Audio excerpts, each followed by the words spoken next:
Assalamualaikum warahmatullahi wabarakatuh. Salam dan bahagia. Izinkan saya Wara Cayandari SPDGR, calon guru penggerak angkatan 9 dari Kabupaten Kebumen, untuk menyampaikan koneksi antar materi, kesimpulan dan refleksi modul 1.1 pemikiran Ki Hajar Dewantara. Silakan disimak. Perkenalkan, kami Fasilitator PGPB2 Ibu Istiharoh SPD, pengajar praktik PGPB2 Ibu Tri Nuhayati SPD, dan saya Wara Cayandari SPD, calon guru penggerak angkatan 9 dari SMK Negeri 1 Alian. Sebelumnya, izinkan saya menyampaikan kesimpulan dan penjelasan mengenai pemikiran Ki Hajar Dewantara. Setelah melewati beberapa alur pembelajaran modul 1.1 ini, saya simpulkan bahwa dasar pendidikan Ki Hajar Dewantara menuntun, dasar pendidikan Ki Hajar Dewantara kodrat anak merdeka, dasar pendidikan Ki Hajar Dewantara bermain, pendidikan yang berpihak pada anak, dasar pendidikan Ki Hajar Dewantara budi pekerti, dasar pendidikan Ki Hajar Dewantara petani, relevansi filosofis pendidikan Ki Hajar Dewantara pesan kunci, dan terakhir, refleksi filosofis pendidikan Ki Hajar Dewantara pesan kunci. Selanjutnya, kesimpulan yang pertama, dasar pendidikan Ki Hajar Dewantara menuntun. Maksud pendidikan itu adalah menuntun segala kekuatan kodrat yang ada pada anak, agar mereka dapat mencapai keselamatan dan kebahagiaan setinggi-tingginya baik sebagai manusia ataupun anggota masyarakat. Pendidikan itu hanya dapat menuntun tumbuh atau hidupnya kekuatan kodrat yang ada pada anak, agar dapat memperbaiki lakunya hidup dan tumbuhnya kekuatan kodrat. Menuntun dengan 3 semboyan pendidikan oleh Ki Hajar Dewantara, Ingarso Sumitulodo, Ing Madya Mangunkarso, Tuturi Handayani. Dengan ketiganya diharapkan dapat menuntun siswa untuk mencapai selamat dan bahagia sebagai manusia dan anggota masyarakat. Kesimpulan selanjutnya, dasar pendidikan Ki Hajar Dewantara kodrat anak merdeka. Manusia merdeka adalah manusia yang hidupnya lahir atau batin tidak tergantung kepada orang lain, akan tetapi bersandar atas kekuatannya sendiri. Maksud pengajaran dan pendidikan yang berguna untuk kehidupan bersama ialah memerdekakan manusia sebagai bagian dari persatuan. Dasar pendidikan Ki Hajar Dewantara bermain. Contoh yang dapat diaplikasikan di sekolahan saya yaitu pembelajaran berbantuan kartu berpasangan, pembelajaran dengan permainan monopoli berbantuan media uang mainan, dan pembelajaran dengan bermain peran atau role play. Selanjutnya, pendidikan yang berpihak pada anak. Untuk berhamba pada sang anak artinya pendidikan yang berpihak atau berpusat pada murid. Sering kita dengar student center learning. Lalu menebalkan laku anak. Bagaimana caranya? Menebalkan laku anak dengan kekuatan konteks diri anak dan sosiokultural atau budaya daerah. Sesuai konteks diri artinya bahwa disesuaikan dengan tahapan perkembangan anak pada usianya. Sedangkan konteks sosiokultural seperti di Jawa Tengah dengan ojo adigang adigung adiguna atau alon-alon waton kelakon dan seterusnya. Ki Hajar Dewantara berpesan, pendidikan adalah tempat persemaian benih-benih kebudayaan.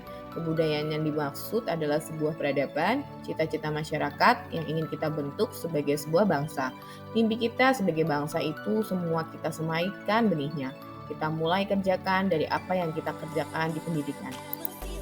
Kesimpulan selanjutnya, dasar pendidikan Ki Hajar Dewantara budi pekerti. Budi berupa kognitif, afektif, dan psikomotor. Pekerti berupa tenaga, perilaku, karya bakti, atau raga. Jika digabungkan keduanya akan seimbang, selaras, holistik, maka bisa menghasilkan siswa yang bijaksana dalam hidup. Kemudian dasar pendidikan Ki Hajar Dewantara petani. Diibaratkan petani yang hanya dapat menuntun tumbuhnya jagung, ia dapat memperbaiki kondisi tanah, memelihara tanaman jagung, memberi pupuk dan air, membasmi ulat atau jamur yang mengganggu hidup tumbuhnya jagung, namun tidak bisa mengubah kodrat tumbuhnya jagung menjadi padi atau sebaliknya. Selanjutnya, relevansi pendidikan Ki Hajar Dewantara pesan kunci. Maksud pendidikan itu adalah menuntun segala kekuatan kodrat yang ada pada anak agar mereka dapat mencapai keselamatan dan kebahagiaan setinggi-tingginya, baik sebagai manusia ataupun anggota masyarakat.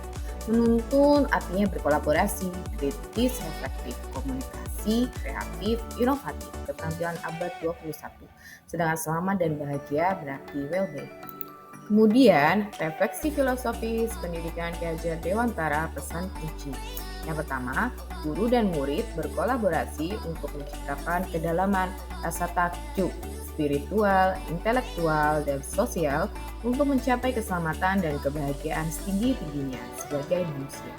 Yang kedua, siswa dan guru merdeka belajar yang berkolaborasi bersama menggali dan mengembangkan potensi siswa dan mengakomodasi karakteristik masing-masing untuk mewujudkan well-being. Kemudian, izinkan saya menjawab 3 pertanyaan pemantik dalam membuat kesimpulan dan refleksi terhadap pemikiran Ki Hajar Dewantara. Izinkan saya menjawab pertanyaan yang pertama. Apa yang Anda percaya tentang murid dan pembelajaran di kelas sebelum Anda mempelajari modul 1.1? Yang pertama, hukuman meningkatkan motivasi belajar siswa. Pemberian hukuman sangat efektif memberikan jera untuk tidak mengulangi kesalahannya lagi. Yang kedua, mencatat atau merangkum materi, mengerjakan soal, menjadi tugas rutin siswa. Tugas mencatat dan mengerjakan soal buku paket di buku masing-masing siswa adalah tugas rutin yang selalu diberikan guru di setiap KD yang dipelajari. Yang ketiga, fokus pembelajaran pada 3 ranah belum dilakukan secara holistik dan seimbang. Cenderung fokus pada ranah kognitif dan psikomotor saja. Ranah afektif hanya bersifat pelengkap saja. Yang keempat, guru masih kurang memahami karakteristik siswa. Semua siswa dianggap sama, sehingga guru menganggap gaya belajar yang dipakai siswa semuanya sama.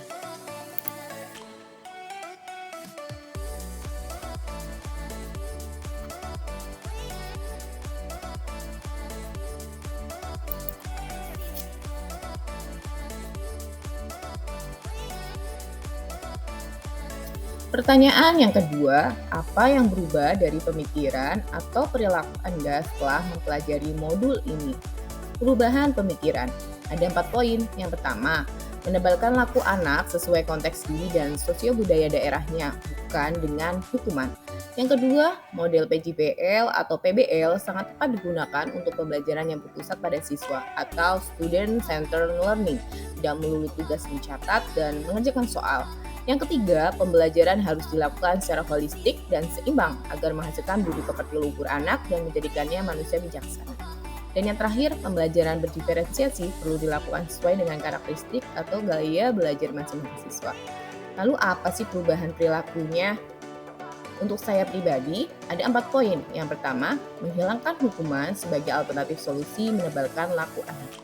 Yang kedua, mengganti penugasan mencatat atau merangkum materi dengan model PJBL atau PBL berbantuan media kreatif inovatif sehingga pembelajaran lebih menyenangkan dan tidak menjenuhkan. Yang ketiga, penilaian afektif oleh setiap guru bukan hanya pelengkap saja, tetapi harus dilakukan secara menyeluruh dan seimbang. Dan yang terakhir, menerapkan pembelajaran berdiferensiasi sesuai karakteristik atau gaya belajar masing-masing. Pertanyaan yang ketiga, apa yang dapat segera Anda terapkan lebih baik agar kelas Anda mencerminkan pemikiran Ki Hajar Dewantara? 3 poin. Yang pertama, menerapkan pembelajaran berdiferensiasi. Yang kedua, menerapkan pembelajaran menyenangkan di luar kelas, berbantuan media kreatif inovatif, dilakukan secara holistik dan seimbang. Dan yang ketiga, menerapkan budaya positif di kelas ataupun di sekolah. Menerapkan pembelajaran berdiferensiasi, menebalkan laku anak dengan kekuatan konteks diri anak dan sosiokultural atau budaya daerah. Kekuatan konteks diri berarti karakteristik atau gaya belajar masing-masing siswa yang berbeda satu sama lain. Anak yang bertipe visual bisa belajar optimal dengan menggunakan indera penglihatan, sementara anak tipe auditori menggunakan indera pendengaran untuk menangkap informasi. Adapun anak tipe kinestetik perlu melakukan gerakan fisik agar bisa mengingat sesuatu. Kemudian menerapkan pembelajaran menyenangkan di luar kelas berbantuan media kreatif, inovatif, dilakukan secara holistik dan seimbang. Dengan itu hanya dapat menuntun tumbuh atau hidupnya kekuatan kodrat yang ada pada anak, agar dapat memperbaiki lakunya hidup dan tumbuhnya kekuatan kodrat anak. Kekuatan kodrat berupa kodrat alam dan kodrat zaman. Kodrat alam yakni alam di mana siswa berada dengan pembelajaran di luar kelas, sedangkan kodrat zaman yakni disesuaikan dengan perubahan zaman seperti pembelajaran berbantuan media inovatif kreatif seperti Canva. Penggunaan media kartu berpasangan atau uang mainan monopoli merupakan bentuk pembelajaran yang dilakukan secara holistik dan seimbang pada 3 ranah: kognitif, psikomotor, dan afektif. Kemudian menerapkan budaya positif di kelas ataupun di sekolah. Budi berupa kognitif, afektif, motor, sedangkan pekerti berupa tenaga, perilaku, karya bakti. Jika digabungkan seimbang selaras holistik, maka akan menghasilkan siswa yang bijaksana dalam hidupnya. Budaya positif di kelas atau di sekolah seperti 3S, salam senyum sapa, 5R, budaya antri, membiasakan berdoa sebelum dan setelah pembelajaran, dan sebagainya. Lalu apa sih kesimpulannya? Ada 3 poin. Yang pertama, pembelajaran sesuai dengan kodrat anak, bermain dan merdeka. Yang kedua, pembelajaran sesuai dengan konteks diri serta konteks sosial budaya daerah siswa. Dan yang ketiga, pembelajaran dilakukan secara holistik seimbang sehingga membentuk budi pekerti luhur siswa yang menjadikannya manusia yang bijaksana. Pembelajaran sesuai dengan kodrat anak, bermain dan merdeka, maksudnya apa? Yaitu pembelajaran harus menyenangkan, menggunakan media inovatif kreatif, bermain, sedangkan pembelajaran pusat pada siswa guru hanya sebagai fasilitator atau merdeka, berhamba pada anak. Kemudian pembelajaran sesuai dengan konteks diri serta konteks sosial budaya daerah siswa. Sesuai konteks diri berarti disesuaikan dengan karakteristik siswa yang berbeda, sedangkan konteks sosial budaya berarti sesuai dengan budaya daerah yang digunakan untuk menebalkan laku murid, seperti ojo adigang, adigung, adiguna. Kemudian pembelajaran dilakukan secara holistik pada 3 ranah, meliputi kognitif, psikomotor, afektif, sehingga pembelajaran akan menyenangkan. Sekian dan terima kasih. Mohon maaf jika ada kesalahan disengaja ataupun tidak. Wabillahi taufiq wal hidayah. Wassalamualaikum warahmatullahi wabarakatuh. See you on next video. Salam dan bahagia.